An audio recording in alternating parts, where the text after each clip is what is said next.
supplement the catch-up potential, but they're gonna go for the Zaz instead. That is what they prefer in the situation.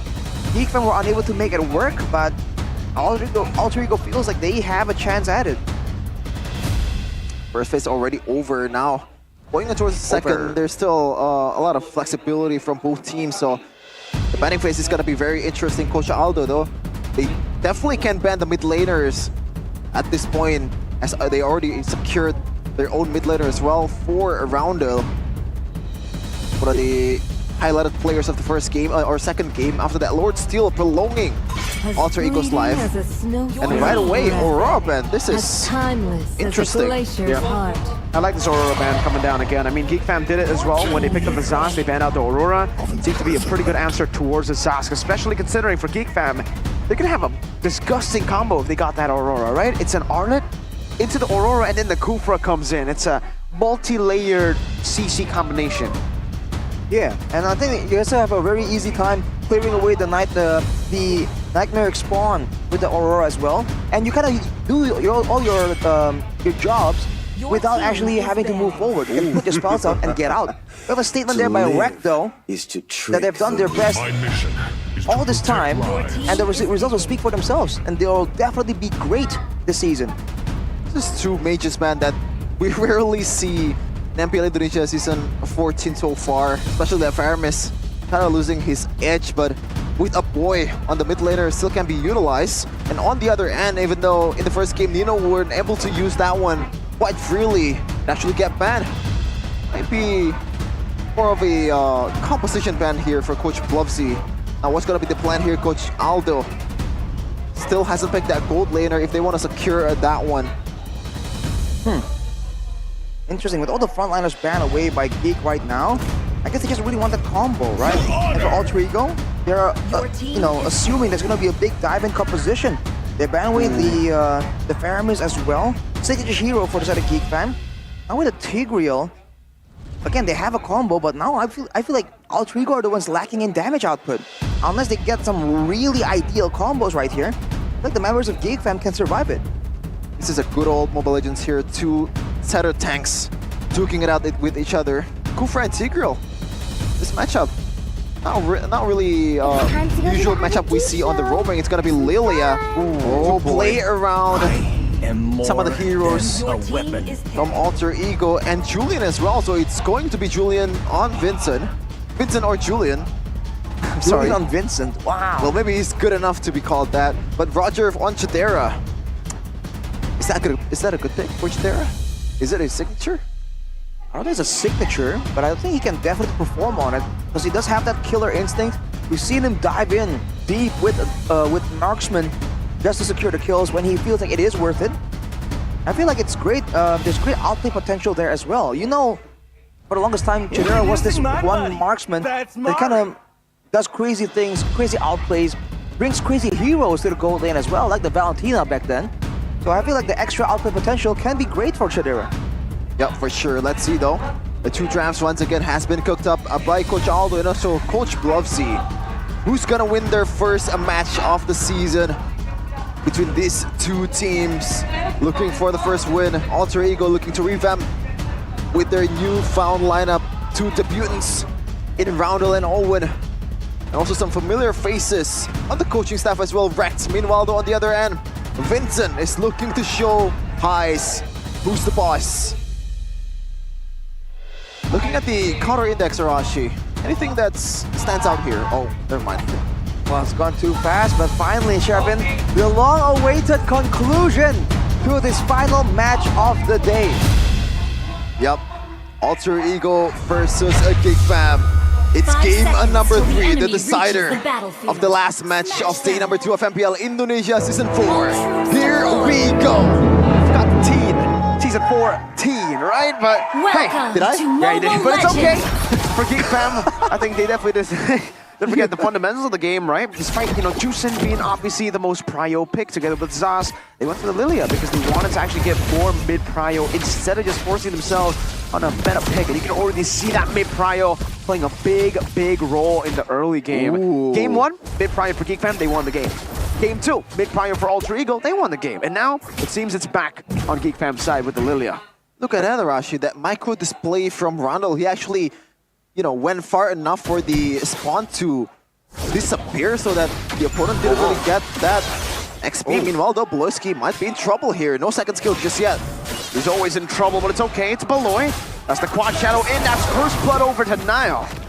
First blood. Big die Beloy as always. Waiting for number 7, but look at a boy also getting bullied in there. Roundel. Not making a play just yet. Take a look at the emblems by GamesMax here before anything crazy happens. Shidera with the Master Assassin. Nothing new there. Rondo with the weapon mastery as well. Now the fight breaks out though. An attempted shove right there, but Vincent gets the enhanced sight still now. Gets the enhanced sword actually. Well played by Vincent. I would have definitely thought that with the chain down there, with them all going on to Owen, that he would go for more aggression. But he decides to use the sword. Great discipline from Vincent as he walks forward. Expected result on the gold lane actually wins out Heis, or maybe Jadira getting some good damage on towards Heis. And it feels like right now the meta for the marksman is the basic common emblem, Mirashi. Wunton prepared a special marksman emblem and no one used it. I think it hasn't been meta for a long time, that marksman emblem. The basic emblem just gives you a lot more to play around with, and especially in the top lane, having a more sustain can be great. Look at Beloyski though, threatening Owen already.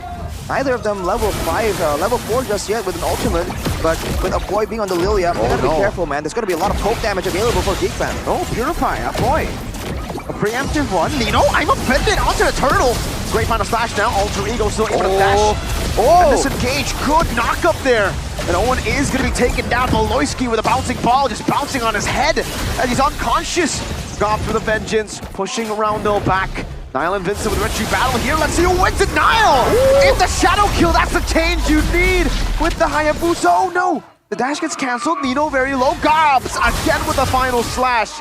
That fight went on for so long, he could final slash twice, so it isn't really a final slash, huh? Oh, meanwhile, the Beloyski. And the rage now. The knock-up, Beloyski still able to escape for now, but then the shove comes in, the knock-up, and now Nile with the shurikens. Oh, Owen got the kill. Oh no, you don't do your ultimate like that, that's your leader. Federa. It's his leader no more, Shevin. There's no love lost between them. But Geek fan looking a lot better here in the fight, especially with a boy having a lot more damage output to show. This is only 3 minutes in.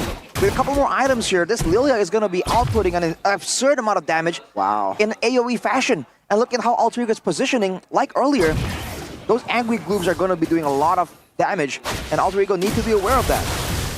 The audience prediction 68 to 32. Meanwhile, in the mid lane.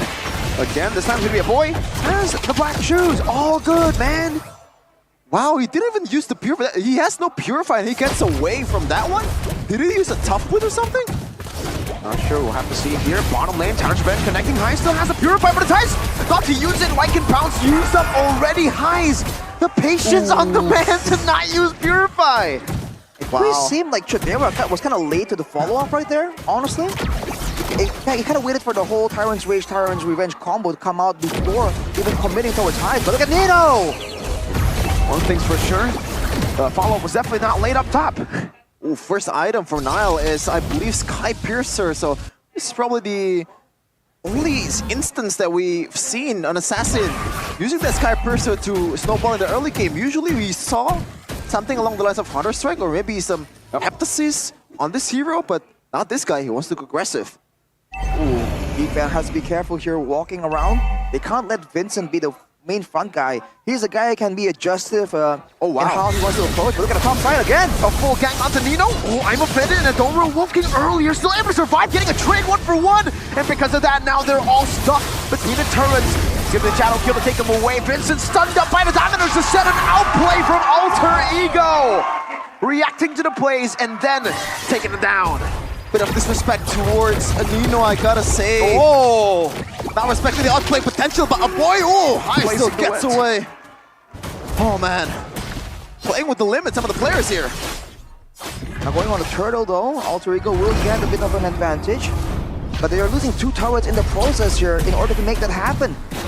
Might not be worth it considering the Geek fam wants to have control over the map. The more the brushes are kind of opened up, the more Beloyski can look for those crazy plays.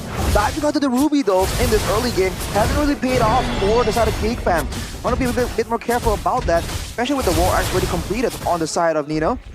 with the Thunderbolt available for both Chadera and Gobs though. A lot of tankiness. Oh, they decided to go on Owen. Oh, wow. The hand side committed down as well. Owen now goes in, implosion, finding Maloyski, but it's only going to be Maloyski. Now they're all going to be trapped together. The shadow kill over. Rondo going to be caught. That's a double kill over for Nile as he gets out. Now Gobs again. Finding the vengeance, finding the kill, diving in deep. But Nile gets a triple. And remember, he has a Sky Piercer. So this... Nile? Wow! The disrespect to his ex-teammates! That's gonna come out in that TikTok compilations, man. Nile showing some confidence here in the early game, getting that triple kill as well. As you said, Mirko, with Sky Piercer. At the same time, you're seeing Geek fam kind of struggle to follow up onto Beloyski, man. Everyone can go in and at least once, but afterwards, you're seeing that they struggle to actually match the aggression. With Gobs going in so deep, 1v3 at the purple buff, no one else was able to actually go and help him out. They have burst damage, but they have to wait for a couple more items to ensure that if they jump onto Owen, if they jump onto the main initiating tools like Nino and Owen, they can seal the deal before the output can be made, because they use a bunch of ultimates to guarantee that the Tigreal can't cast an implosion, and Owen still did. Hey, so far the whole blazing duet from Highs in a 1v1 against the assassin. No Vincent way. has the enhanced sword, untargetable. Nile comes in, says, hey, you're the replacement? I'm godlike. Wow. What was the interaction? Vincent didn't use the third phase of his skill towards Heist, and Heist just confidently used the Blazing Duet to punish him. And now Alter Ego about 1k gold lead up ahead. It's a good lead to build on in this mid-game. And Hyas has completed 2 power spike items, man, King the Hunter Sword and the Golden Staff, so there's gonna be a ton of damage output coming out from him. Look at Owen zoning everyone away though, as Alter Ego just take that turtle away. They're still winning in the neutral objective contest in the fights as well. But remember, the late game, in some ways, favored Geek Fam. Now with the Ice Queen's one available, the kite back and the chase from Geek Fam is gonna be something that Alter Ego has to kind of keep track of. But look at the damage! My goodness gracious. A 7-0-1 Hayabusa with a fully stacked, well not fully stacked, almost fully stacked Sky Piercer. That is the damage that you're gonna output at this point of the game. And even a boy, one Quad Shadow connects, he has to somehow invest a Purify or a Black Shoes to get away from the danger. That's not good. They're trying to match the power pressure though. Beloyski setting up for a play. Doesn't let a Nile though. Oof, Owen's been solid, man, taking all these hits, and then now Highs is doing what Geek Fam has been doing to them. And remember game number 1, always, but game number 2 onwards, Highs has been on point with the split pushes. The fact they were able to come back and reset from that awful game 1 performance is pretty mind-boggling considering how bad they played, man. Like, what is this? Improvement takes time, right? I thought that was supposed to be the case. Should take time, but now with the BO being completed for Nile, the burst potential is insane. Oh man! Wow! Happy feet. Shadows coming in and out. Owen though, already in position, waiting for a chance to catch Geek Fam by surprise. Beloyski though has other plans. Wow. Great read from Beloy there. The poacher still catches him, now with the shove as well. It's only Oh my God!